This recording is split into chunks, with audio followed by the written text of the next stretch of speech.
Hey guys, how you going? Hope you're all doing very well. This afternoon I'm going to be doing another movie review. This movie is a drama/horror film from Canada, English language, released in the year 2021, directed by Dustin Mancinelli and Madeline Sims-Fewer, and this film is called Violation. So Violation is about this young woman. Now she's very troubled. She's had a past that hasn't gone quite well, and it's caused a rift between herself and her sister. So she hasn't seen her sister in so many years, and so now she believes it's time to do so. So she takes her husband into the rural outskirts of town to visit her sister and her brother-in-law, but upon arrival things go smooth enough, but pretty soon the past comes back to really get in the way of these two siblings' relationship, and it leads to a matter where this main character believes that her sister and her brother-in-law have betrayed her trust, and that betrayal of trust has actually turned her into quite a violent person, which really complicates matters and sends it down a very dangerous path. So what that path is something you're going to have to find out for yourself, because that's as far as I'm going with my synopsis.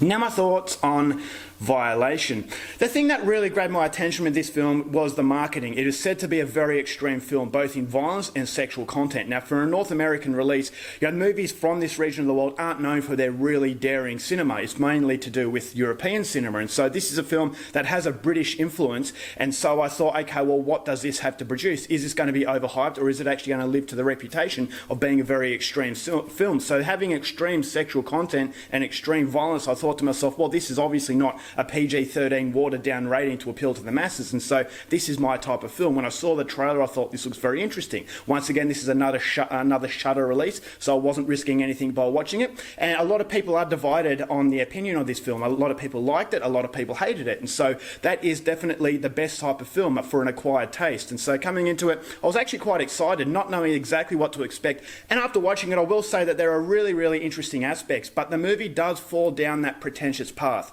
Now, it can be good. Being pretentious can be good because it provides something different, and it's obviously a showcase in confidence. In this movie, it never really derails itself in its pretentious quality, but I thought as though it was emulating other films that have done it before, mainly in Lars von Trier. If you've seen Lars von Trier and the type of movies he makes, a lot of his shots are symbolism. So whether or not, for example, in this film, it's a spider in a web, that was a symbolism for what was going on in these people's lives, and it was depicting certain characters, and people falling into their web. And so I thought that was really interesting, and it reminded me of Lars von Trier, and to actually remind me of Lars von Trier takes a lot of ability, and I definitely think these directors had a lot of ability in actually symbolising what appears to be boring scenes, but makes it very interesting. And so it never derails itself as far as being too pretentious is concerned, but I thought as though there were some aspects that were getting in the way a little bit, which is something I'll go into a little bit later, but I will say it's an extremely anxiety-inducing film, so every shot of this movie feels very bleak and dreary, and I felt as though that was really an indication of what was going on in this main character's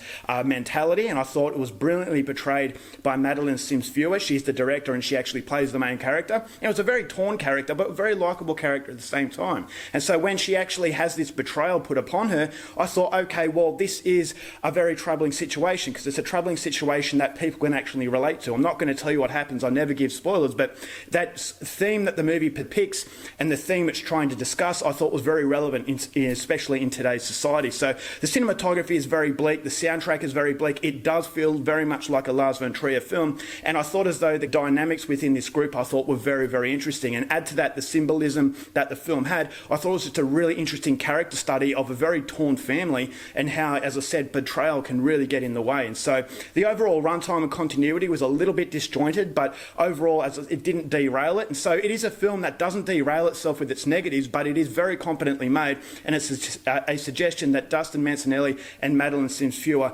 really know what they're doing behind the camera, and they produce something that is of a very European quality. And so the acting performances from everyone involved was excellent. It's a very limited cast, so the emphasis is on their performances, and I thought the performances were very good for the main part. There are some characters that are in the film more, and it emphasises their performances a lot more, but the characters that were supporting that, it really does evolve the story in a way where I thought as though it was actually quite rewarding. And so the violence is there. The violence is pretty hard-hitting. It's very very realistic, and that's something I really liked. It wasn't gratuitous. It wasn't trying to glorify violence. It's showing violence with the very matter-of-fact ugliness that violence is, and the whole film has that matter-of-fact ugliness sort of reality to it, where it never really steers out of the realms of reality into a world of caricature. So that's something I really liked. And the sexual content, I have a little bit of an issue with the sexual content. Now, there is extreme full frontal nudity, and I thought that was a little bit gratuitous. I thought as though it didn't really fit, and yes, a lot of European directors have done this, but I feel as though those European directors are a lot more comfortable in the extremity that they're depicting, whereas in this movie it didn't really have any context. It didn't really have any real reason to be there apart from just shocking you, because it just comes out of nowhere. And so these European directors, they will put in really extreme themes and really extreme scenes into their films, but they're there for a very strong purpose as opposed to just shocking an audience, whereas I thought the nudity in this movie was there just to shock you. And if you are very secure in yourself, it didn't shock me as much as it has shocked a lot of others, but it came out of nowhere, and I thought, well, did it really need to be there? And ultimately I didn't really think it did. And this is where I feel as though the pretentious quality kind of gets in the way to some degree to prevent this movie from being a great film, is because I felt as though there were some moments that were put in there to symbolise things in a very thought-provoking way, but there were other elements, case example, the nudity, that were put there just to be different or just to shock an audience or just to be memorable. And so I felt as though those particular aspects of the film didn't really go anywhere.